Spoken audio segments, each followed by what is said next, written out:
এখন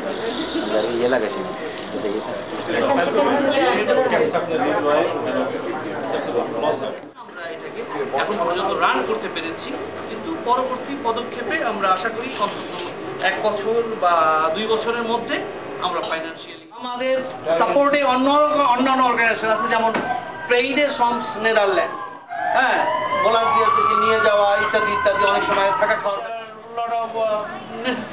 সেই জিনিসগুলো তখন আমাদের অনেক অর্গানাইজেশন আছে, তারা আমাদেরকে সেই সাপোর্টগুলো দেয়। আর যেটা হলো যে আমরা মূলত কাজ করি গভর্নমেন্টের সাথে। কিভাবে? এই পুরো প্রোগ্রামটা আমরা এখানে কয়টা বাচ্চাকে সাপোর্ট করব, কি করব?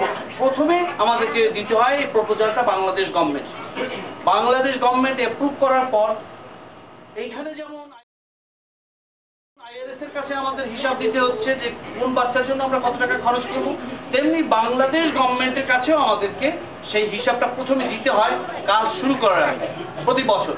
এখানে একটা ব্যাপার আছে যে বাংলাদেশে কোনো কাজ করতে গেলে বাংলাদেশ গভর্নমেন্টের অনেকগুলো পারমিশন নিয়ে এদের সাথে কাজ করতে হবে, এবং বাংলাদেশ গভর্নমেন্টের নিয়ম হলো যে মেইন গভর্নমেন্ট প্লাস লোকাল গভর্নমেন্টকে সম্পৃক্ত করে কাজ করতে হবে, এটাই হলো নিয়ম। কেমন?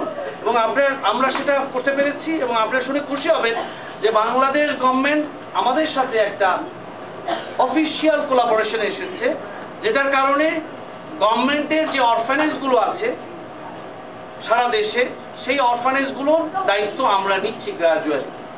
এটা কি প্রোগ্রাম? অরফানেজ সাপোর্ট প্রোগ্রামের মাধ্যমে আমরা এই প্রোগ্রামটা করছি।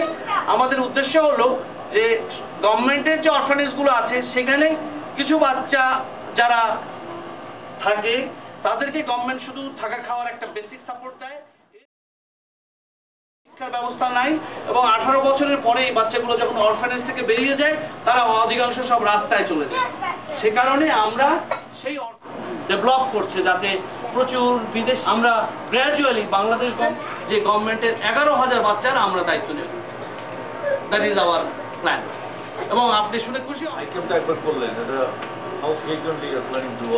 না, আমরা এটা ফ্রিকুয়েন্টলি করি, আমাদের প্রত্যেকটা প্রজেক্ট এরিয়াতে করি, এবং এলাকায় ইনকাম করতে চাই তখন আপনাকে আমি ডাক্তার বা যেসব সাপোর্টগুলো লাগবে সেই সাপোর্টগুলো দেবো, আপনি এদের দিতে আপনি আইটেম করবেন।